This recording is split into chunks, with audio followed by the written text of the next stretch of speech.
என்ன ரொம்ப அப்படி ஹோல்ட் டவுன் பண்ணி வச்சுக்கிட்டு நான் பர்ஸ்ட் ஆகும்போது சைக்கோ மாதிரி கத்தாது. புரிஞ்சதா?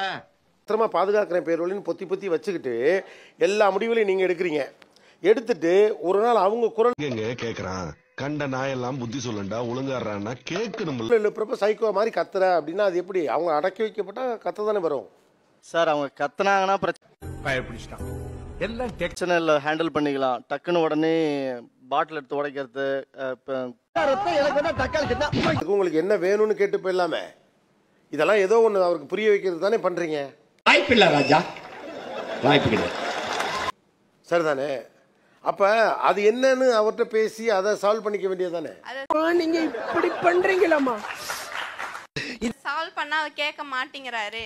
நான் சால்வ் பண்ண அதை ட்ரை நான் பண்றேன், என்ன கேட்க பண்ணட்டும்? மாட்டேங்கிறாரு. ஆமா, ஒண்ணுமே சொல்லிடாதீங்க. எது அடிச்சு கூட கேட்பாங்க, அப்பையும் ஒண்ணும் சொல்லிடாதீங்க. டே டைம்ல அவங்களுக்கு ஒரு பிரச்சனை வரும். அவங்க அன்கான்சியஸ் ஸ்டேட்டுக்கு போயிட்டாங்க. ஆனா அவங்க அன்கான்சியஸ் ஸ்டேட்டுக்கு வாய்க்கு வந்தபடி எல்லாம் பேசப்படாது. எதா இருந்தாலும் நியாயமா போயிட்டாங்க. போய் எடுத்துன்னு போய் ஹாஸ்பிட்டல்ல சேர்க்கிறோம். அவங்கள பார்த்த பயத்துல நான் அன்கான்சியஸ் போயிட்டேன். என்ன பக்கத்து பெட்லயே போட்டாங்க. ஏதாவது என்னடா சொல்ற? என்னால நம்ப முடியல. உனக்கு என்ன ஆனா கூட என் பக்கத்திலே தான் இருப்பாரு. ஆனா இது புதுசா இருக்குனே. ஐசியூ வார்டுல என்ன கொண்டு போய் விட்டுருக்காங்க. ஐசியூ வார்டுல உள்ள உடல் அவரை உள்ள உடல் ஒன்னும் ஆவல, பக்கத்துல இருக்கிறதுக்காக மயக்கப்பட்டிருக்காப்ல. பக்கத்து பெட்ல ஐசியூ வார்டுல 2 பெட். யார் சாமி இவன்? எங்க இருக்கும் நான் படுத்திருக்கேன். பக்கத்திலே பார்த்தா அவரை போட்டிருக்காங்க. அப்புறம் வந்து சொல்றேன், எதுக்குடா இவ்வளவு சத்தம்?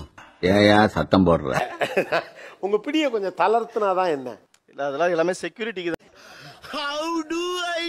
தான் சார், வேற ஒண்ணும் இல்ல. பட் ஆனா செக்யூரிட்டி வேணான்னு சொல்றாங்க. விடுறேன், நான் என்ன பண்ணட்டும் அப்புறம். நான் நல்லா பண்றனோ இல்லையோ, ஆனா நீ நல்லா பிடித்திருப்பது மட்டுமல்ல, தளர்த்தி விடுவதும் அன்புதான். மறக்காம சர்ப்ரைஸ் பண்ணுங்க.